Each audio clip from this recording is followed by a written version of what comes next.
বাড়িতে যখন বলি তো যতগুলা দাম ছিল সব দাম বিক্রি করে, তারপরেও টাকা 13-14 হাজার হয় না।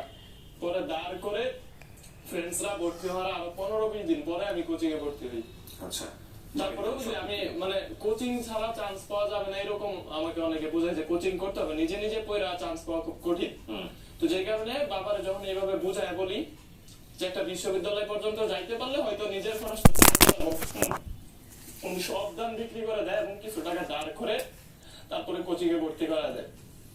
এই যে আমার বাবা আমাকে একটা কথা বলছিল যে এই যে টাকাটা দিলাম তুমি এখানে কি পড়বা বা কতটুকু পড়বা বা মানে লাইফ তোমার, আসলে তুমি এটাকে কোন দিকে নিতে চাও, যদি আমাকে তুই করে বলতো তো এটা কোন দিকে নিতে চাও এটা হচ্ছে মানে আমার সিদ্ধান্ত আর কি।